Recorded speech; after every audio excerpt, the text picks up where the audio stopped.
está metiendo 14 gramos por segundo.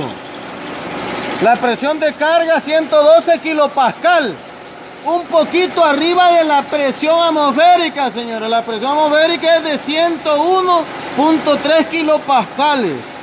O sea que en realidad ahorita le hemos metido alrededor de ¿qué? De 11 kilopascales más.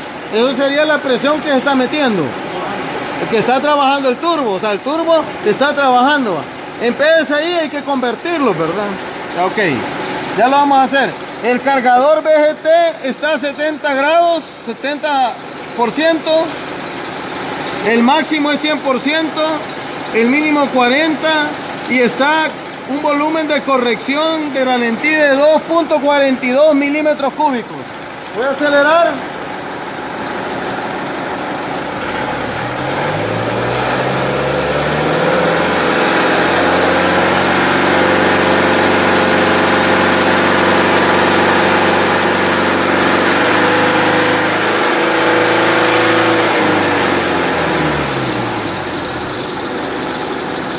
La VGT la hicimos trabajar a 69%, ¿verdad?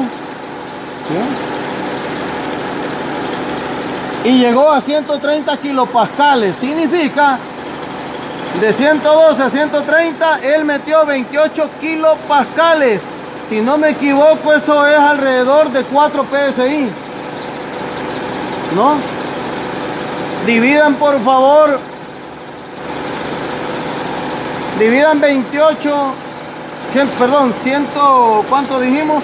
130 entre 14.7. 130, 8.84, 8 PSI. 8 libras, ¿verdad? Como decimos nosotros. Pero si ustedes ven desde el primer momento, él empieza a trabajar. Jóvenes, eso sería básicamente todo.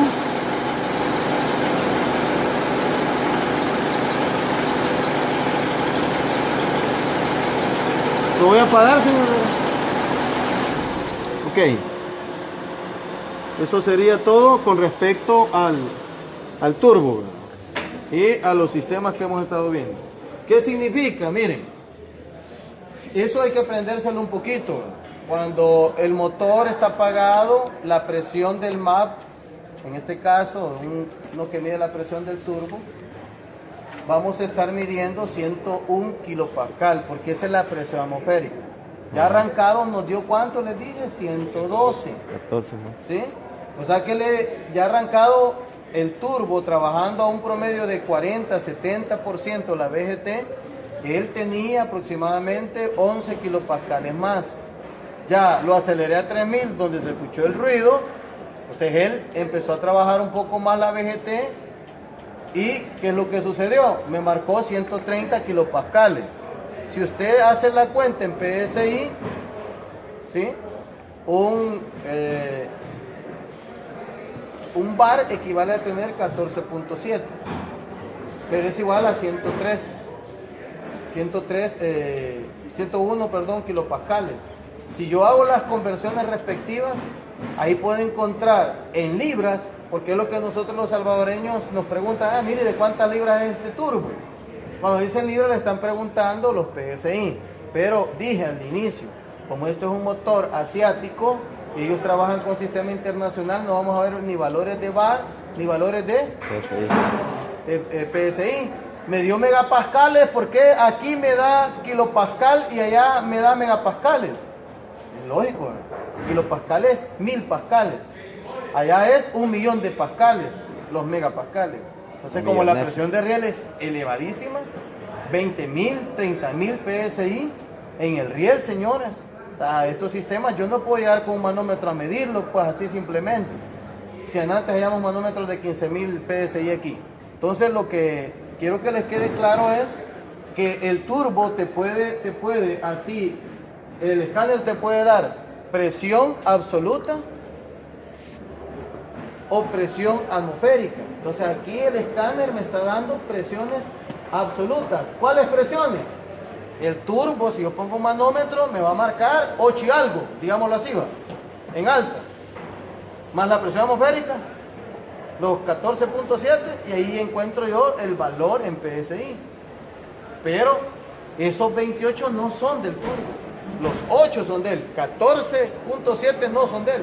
Atmósfera. Esas son las atmosféricas. Entonces, si yo pongo un manómetro, me marca 8. Y la atmósfera, 14. Si yo sumo ambos valores, presión absoluta más presión manométrica más presión atmosférica, ¿qué me da? Presión absoluta. Entonces, lo que el escáner me está dando es la presión absoluta. Y no se va a confundir, va a decir, mira, ahorita 14 libras tiene el turbo. No, eso es mentira. Eso es mentira. ¿De acuerdo, muchachos? ¿Ya? ¿Dudas? O ya saben y están familiarizados por lo menos un poquito con qué, con el cómodo. Se pueden hacer mediciones de datos en vivo, se puede ver el feedback o retroalimentación de los inyectores, que eso es bien importante. Hay escáneres que en lugar de darte el valor numérico te dan gráficas y te da códigos de colores, amarillo, verde y rojo. Cuando te da en verde, el inyector está nítido. Cuando está en amarillo, ya empieza a dar la falla. Y cuando está en rojo, es que ya no sirve. Entonces, ¿por qué se cambiaron los inyectores de este motor? Porque el inyector 3 estaba en rojo y el 4 en amarillo. Cuando usted lo aceleraba, había ocasiones que eso quedaba zarceando y haciendo un golpeteo horrible. Hoy que se le cambió el inyector, que estaba más dañado, ya no lo dio ese problema. ¿Sí? Ahora bien, ¿por qué no se apaga? La gran pregunta, ¿va? Señores, no se apaga porque esa cantidad de combustible se interrumpe en micras de segundo. ¿Va? Ustedes aceleran, pero eso es rapidito para que vuelva a aparecer la inyección principal. Pero esa cantidad, varias veces, ya es ahorro de combustible y ahorro de ¿qué? De contaminación del medio ambiente. Esa es la tecnología Comorriel. ¿Cuál es? Nació para reducir las emisiones de gases. ¿Cuántos fabricantes hay? Hay 4. Siemens Continental, Denso, es este, Bosch y Delphi. ¿Cuál es la diferencia entre uno y otro? La forma como elevan la presión del combustible y los sensores críticos. Por ejemplo, este tiene un sensor allá al fondo de la bomba. Esta es una HP3. Tiene un sensor de temperatura del diésel. ¿Por qué? Acuérdense la famosa fórmula que densidad es igual a masa sobre volumen. ¿Verdad que sí? Y un líquido, cuando se somete a alta temperatura, su densidad baja, ¿verdad? Y si la densidad baja, posiblemente hasta la masa va a disminuir. Entonces, ¿por qué es importante tener un sensor de temperatura aquí en esto para denso? Porque denso ocupa una válvula de control de succión, una SCV. ¿Qué significa eso? Que es la que ustedes ven aquí. Válvula de control de succión y aquí está el sensor de temperatura. Es una válvula que va ¿a qué? A controlar la cantidad de combustible que va a ingresar a la parte superior y a la parte inferior. Porque aquí están los émbolos, son 2 émbolos que él tiene. 2 émbolos, los 2 van siempre arriba y los 2 van siempre abajo. En medio tiene una leva con un anillo de levas. O sea que en un cuadrado han puesto una leva excéntrica. Entonces la leva empuja al cuadrado. Entonces uno sube, también el otro sube, pero en diferentes carreras. Este está comprimiendo y este está succionando. Cuando la leva gira y hace bajar el cuadradito, el rectángulo, la leva, ahora va, los sectores van para abajo, los pistones. Entonces uno que estaba en admisión va en compresión y el otro que estaba en compresión va a admisión. Entonces siempre voy a garantizar que el riel tenga combustible. Ahora bien, ¿cómo lo hace? Con ese mecanismo que les acabo de decir. Un rectángulo con una excéntrica en medio y 2 elevadores de presión o émbolos que hacen 2 carreras. Presión, compresión y admisión. No lo vamos a estudiar en la teoría. Pero, ¿por qué es importante, profesor, que sepamos eso? Porque el fabricante dice, le pongo un sensor de temperatura, de combustible, y él me va a decir, y va a calcular para controlar la SCV. ¿Por qué? Porque si hay menos masa de aire, masa de combustible, va a tener más tiempo abierta la SCV. Si hay demasiada masa o la densidad aumentó demasiado, va a enviar menos. O sea, esa es una proporcionalidad. Ahora bien, ¿y siempre trae sensores de temperatura? No, ni válvulas SSV. Puede tener válvulas que regulen la presión a la salida de los émbolos, que es diferente. Y puede tener válvulas que regulen la presión a la entrada.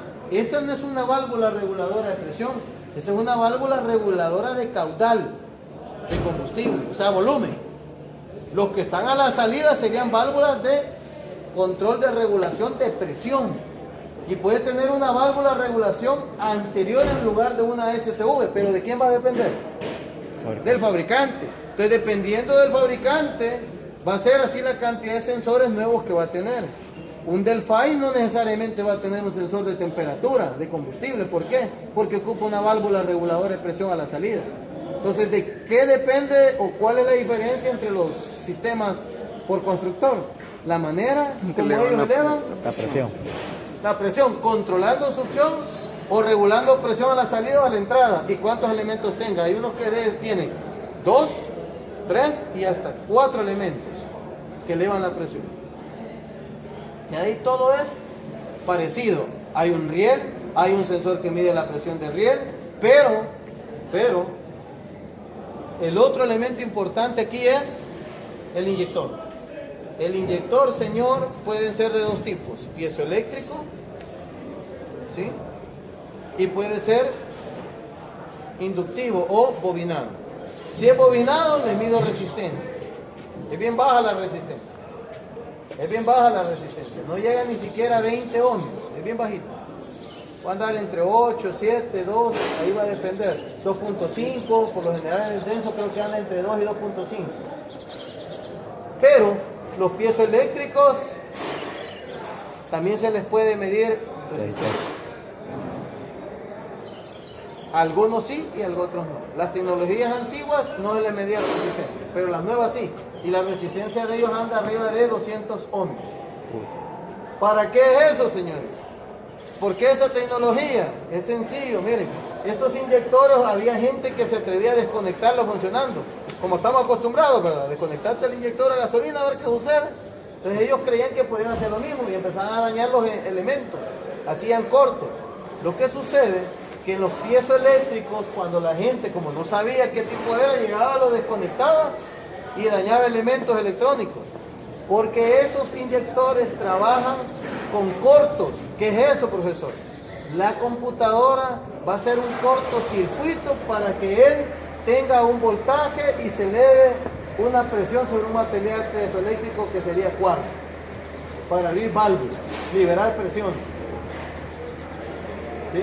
Pero actualmente el fabricante, para evitar que haya gente que esté desconectando, funcionando el motor, le puso una resistencia de alrededor de ese ohmiaje que les acabo de decir. ¿Cuál es el propósito? Que la resistencia haga el corto ahora. Cuando usted lo desconecte ya no se daña nada. El fabricante va respondiendo a las ignorancias del pueblo. ¿Sí? A las ignorancias del pueblo. Espero les haya gustado la clase, muchachos. Estuvo muy interesante. Vamos a guardar todo y esperamos la finalización del día miércoles con examen, primero Dios.